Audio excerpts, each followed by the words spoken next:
Hi, I'm Pat Transue. I grew up in a Christian home with my mom and dad and two older brothers. We moved to Lawrence in 1956 when I was 2 years old, and our parents joined this church. I grew in faith, attending Sunday school and church and learning Christian values at home. At the age of 10 years, I was baptized and joined our church.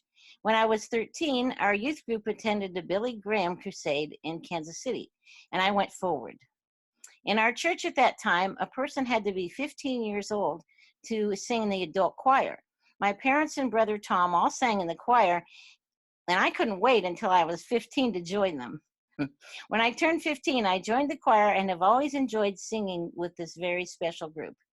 In 1974, I was married to my high school sweetheart, and the Lord gave us three beautiful daughters. Of course, you know that I am not at all biased about their beauty and charm.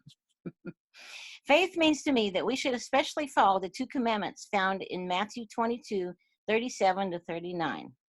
Jesus said, "You shall love the Lord your God with all your heart and with all your soul and with all your mind." This is the great and first commandment. And a second is like it. You shall love your neighbor as yourself. Following Jesus in this way means living every moment of every day for Jesus and all of God's children, who are indeed all of us on this earth. Because we are all God's children, that makes us all family. It means being Jesus' hands and feet in every relationship and interaction with others and forgiving each other routinely.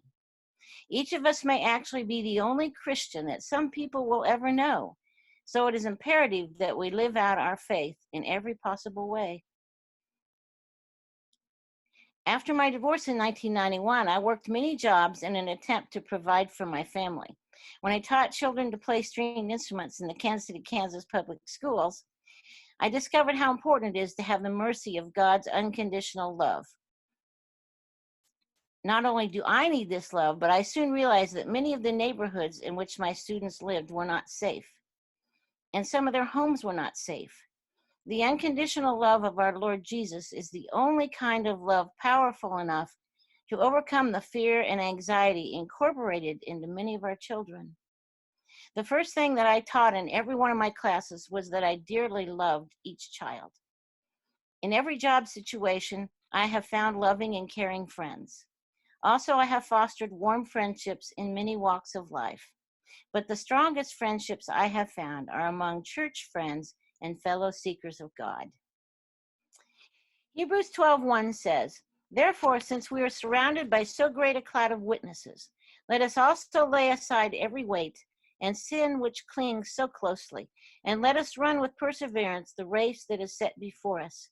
In such times as these, when we could quite easily despair, step out of the race and lay down the cross of Jesus, we need to remember that this great cloud of witnesses, people living and passed on, surrounds us with love, holding us up, holding our hand, and hugging us with compassion.